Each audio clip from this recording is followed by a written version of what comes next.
Heartbroken daw si Pangulong Ferdinand Marcos Jr. sa nangyaring pamamaril sa isang paaralan sa Tacloban City na kinasangkutan ng 2 menor de edad at nakapatay sa 3 biktima na kapwa din nila menor de edad.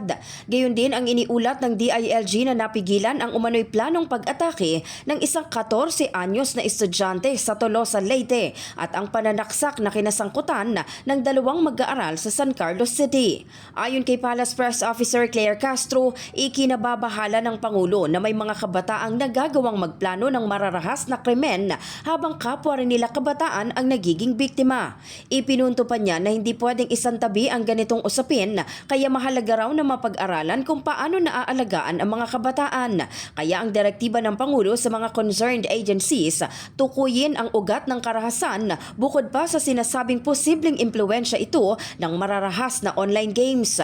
Nais ding matukoy ng Malacanang kung may nagaganap ng panggagaya o unti-unti nang nagiging normal ang ganitong uri ng karahasan. Ang mga mararahas na nangyayari sa ating bansa ay hindi na po katanggap-tanggap. Mas lalo na po kung kabataan ang nasasangkot. Nung nabalitaan nga po ng Pangulo ang nangyari sa Tacloban, ay heartbroken, masasabi natin, ang naramdaman ng Pangulo dahil mga bata ang lumalabas na kaya na gumawa ng krimen, kayang magplanong gumawa ng krimen, at mga inosenteng mga kabataan din ang nabibiktima. So dapat makita po talaga kung saan nagbumula ito, kung nagkakaroon ba ng panggagaya, nagiging parang normal ang ganitong klase ng kaharasan.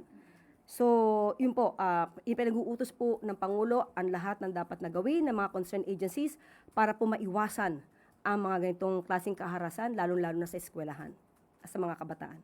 Muli namang nilinaw ni Castro na nakadepende sa bersyon ng ihahaing panukala ang magiging desisyon ni Pangulong Marcos sa pagpapababa ng edad ng criminal liability.